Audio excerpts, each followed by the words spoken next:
नाशिककरांनो, उघड्यावर कचरा टाकतायत, सावधान, अन्यथा होईल दंडात्मक कारवाई। नाशिककर, आता उघड्यावर कचरा टाकणे पडू शकते महागात। नाशिक महानगरपालिकेचा तिसरा डोळा म्हणजेच CCTV कॅमेरा आता तुमच्यावर लक्ष ठेवणार आहे। नाशिक शहरात घरोघरी जाऊन कचरा गोळा करण्यासाठी नाशिक महानगरपालिकेने सुमारे 350 कोटी रुपयांचा ठेका दिलाय। घंटागाड्यांचे देखरेख करण्याबरोबरच त्यांच्या सुरक्षिततेची जबाबदारी देखील ठेकेदाराची असली तरी मनपाकडून आता घंटागाड्या ज्या ठिकाणी उभे राहतात त्या ठिकाणी देखील CCTVची नजर ठेवण्यात येणार असल्याची बातमी समोर आली आहे। शहरातील 6 पैकी 4 विभागात सुमारे 28 CCTV यंत्रणा सुरू झाल्याचे समजते। त्याचप्रमाणे कचरा डेपोच्या ठिकाणी देखील लवकरच CCTV लावण्यात येणार असल्याचे समजते।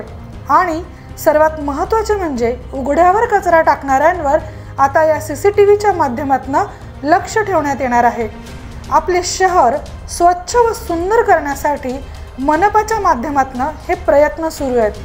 तरी सुद्धा काही नागरिक उघड्यावर आपल्या घराचा आणि दुकानाचा कचरा टाकतात, त्यामुळे परिसरातील नागरिकांच्या आरोग्याला धोका निर्माण होऊ शकतो।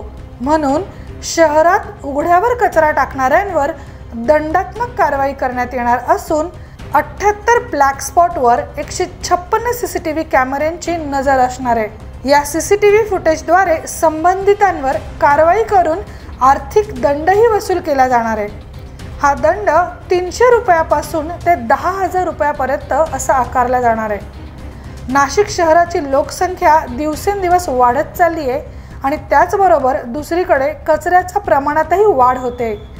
घनकचरा संकलन विभाग दिवसाला 450 लहान मोठ्या घंटागाड्यांच्या माध्यमातून घरोघरी जात असतात व कचरा संकलन करत असतात। सुमारे 600 ते 700 टन कचरा उचलला जातोय। त्यासाठी मनपा ठेकेदाराला 350 कोटी रुपये मनपा अदा करते। दरम्यान वाहनांवरून जर कोणी कचरा टाकला व घरी निघून गेला तरीही CCTV फुटेजच्या माध्यमातून त्या वाहनांच्या नंबरवरून त्यांचा शोध घेऊन त्यांच्यावर दंडात्मक कारवाई करण्यात येईल अशी माहिती समोर आली आहे। त्यामुळे नाशिककरांनो, सावधान, उघड्यावर कचरा टाकू नका। आपले आरोग्य आणि परिसर यांच्या स्वच्छतेची काळजी घ्या असे आवाहन करण्यात येते। ब्युरो रिपोर्ट, सप्रेम मराठी।